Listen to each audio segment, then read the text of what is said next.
Bismillahirrahmanirrahim. Assalamualaikum warahmatullahi wabarakatuh. Apa kabar adik-adik semua? Semoga selalu sehat dan ceria ya. Nah, sekarang kita mulai belajar lagi pendalaman materi tematik kelas 4, tema 6, subtema 1. Kita akan belajar pembelajaran 4 sampai pembelajaran ke-6. Seperti biasa, sebelum belajar, marilah kita berdoa menurut agama dan kepercayaan masing-masing agar lancar dalam belajar dan mendapatkan ilmu yang bermanfaat. Baik adik-adik, sekarang kita bisa mulai belajar ya. Sudah siap kan? Ya, sekarang kita mulai belajarnya. Pembelajaran 4 menjelaskan makna yang terkandung dalam puisi. Menjelaskan makna puisi adalah menjelaskan maksud atau isi yang terkandung dalam puisi.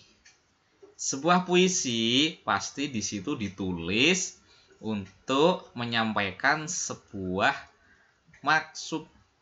Pasti ada maksudnya, isinya tentang apa? Seperti itu ya. Kemudian ada hal-hal yang perlu diperhatikan dalam memaknai puisi, yaitu yang pertama, kamu harus membaca puisi tersebut dengan seksama. Yang kedua, bacalah setiap baris dalam bait-bait puisi dengan cermat. Yang ketiga, catatlah hal-hal pokok yang disampaikan. Kemudian yang keempat, susunlah catatan-catatan tersebut dalam sebuah tulisan dengan bahasamu sendiri. Seperti itu ya. Jadi hal-hal pokoknya dicatat. Pertama ya harus membaca dengan cermat setiap baris dan bait.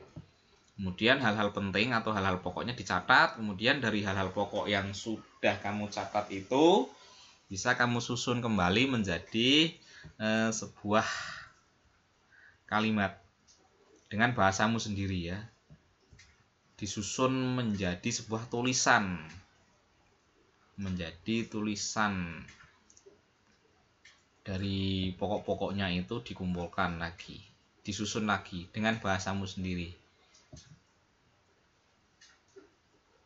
Kemudian berikutnya menjelaskan sumber daya alam yang tidak dapat diperbarui. Sumber daya alam atau SDA yang tidak dapat diperbarui dapat habis jika digunakan secara terus-menerus. Sumber daya alam tersebut bertujuan untuk memenuhi kebutuhan manusia. Misalnya, emas sebagai bahan baku perhiasan. Emas jika digunakan terus-menerus juga lama-lama akan habis.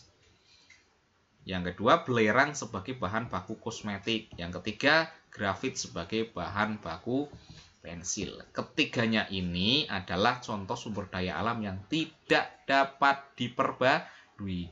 Makanya kita harus menghematnya dan menggunakan sebijak mungkin. Gunakan seperlunya saja. Karena sumber daya alam yang tidak dapat diperbarui ini, jika digunakan secara berlebihan dan terus-menerus akan lebih cepat habis. Makanya kita harus menghematnya adik-adik. Ya, sekarang perhatikan tabel berikut.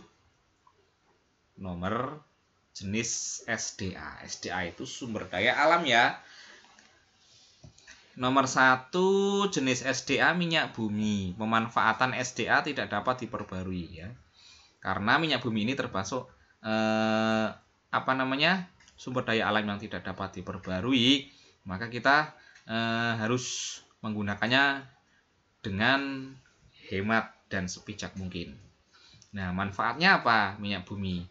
Aftur untuk bahan bakar pesawat terbang, bensin untuk bahan bakar kendaraan bermotor, dan parafin untuk bahan pembuat lilin.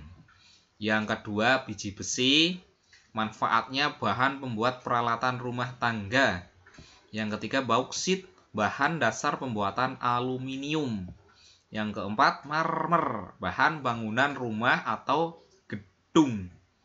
Yang kelima, belerang sebagai campuran bahan pewarna dan bahan baku pembuat korek api. Yang keenam, nikel, bahan pelapis besi agar tidak mudah berkarat. Yang ketujuh, grafit, bahan pembuat pensil dan isi baterai. Pembelajaran kelima, menceritakan kembali isi puisi. Agar kamu dapat menceritakan kembali isi puisi dengan benar, lakukan hal-hal berikut. 1. Cermatilah makna puisi pada setiap baitnya. Yang kedua, tuliskan makna setiap bait puisi yang dibaca. 3. Gabungkan seluruh makna yang kamu temukan dalam puisi tersebut ke dalam tulisan. Ringkaslah tulisan tersebut. Bacalah kutipan puisi berikut. Perkakas dan oli menjadi kawannya sehari-hari. Pakaian kotor pun ia tak peduli. Semua dilakukan sepenuh hati demi mendapat sedikit rezeki. Kutipan puisi tersebut bercerita tentang montir yang semangat untuk mencari rezeki. Baik, kita teruskan. Materi berikutnya menjelaskan tempo dan tinggi rendah nada.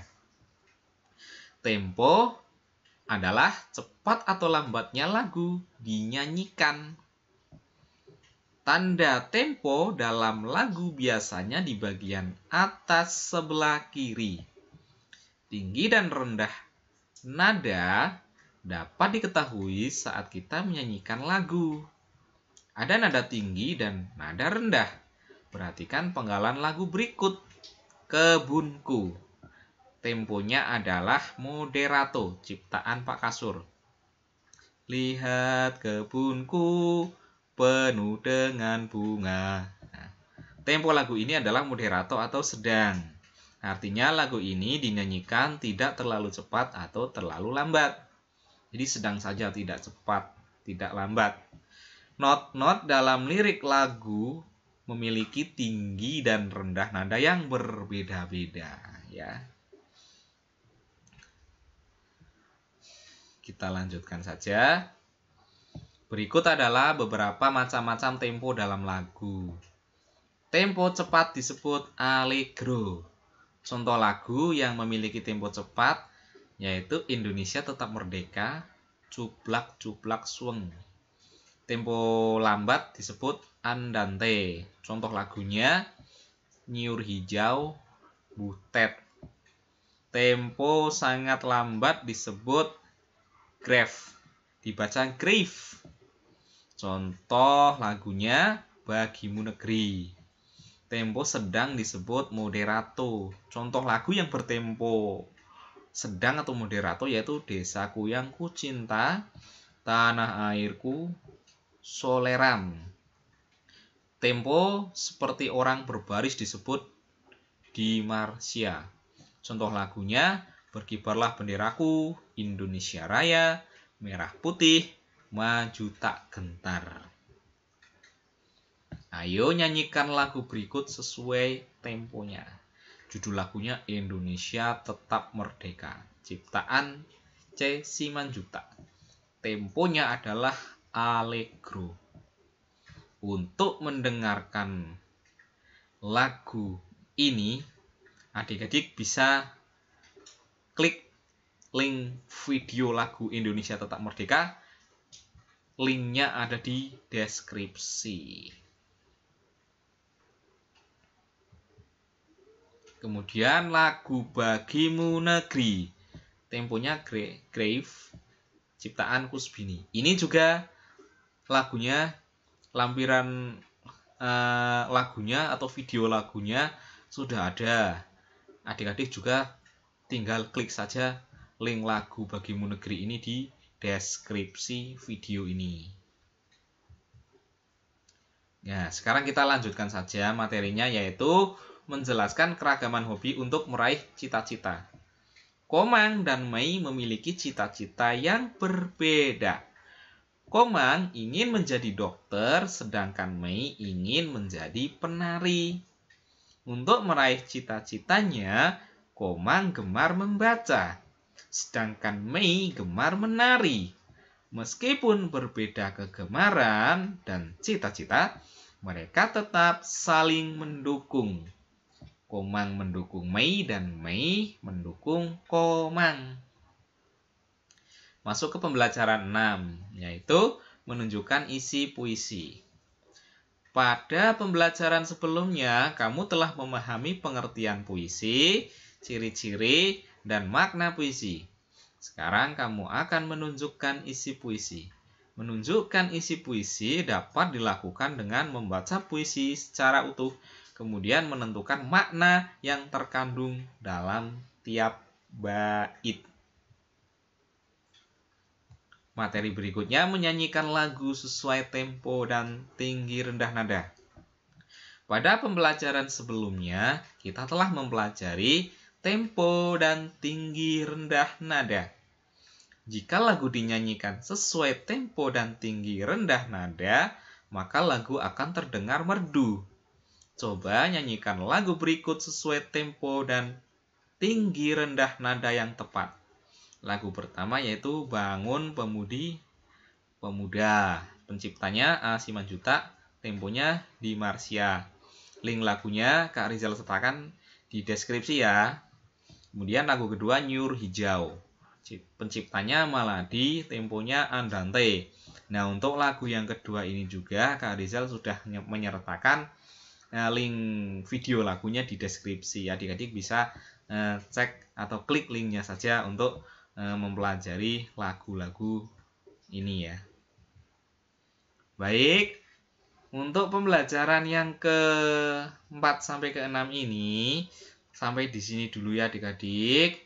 Semoga video yang sudah dibuat ini bisa memberikan manfaat untuk belajar adik-adik semua dan menambah pendalaman materi. Kurang lebihnya dari Kak Rizal mohon maaf. Sampai ketemu di video yang lain. Tentunya semoga semuanya dalam keadaan sehat, ceria, senang, dan kita semangat. Wassalamualaikum warahmatullahi wabarakatuh.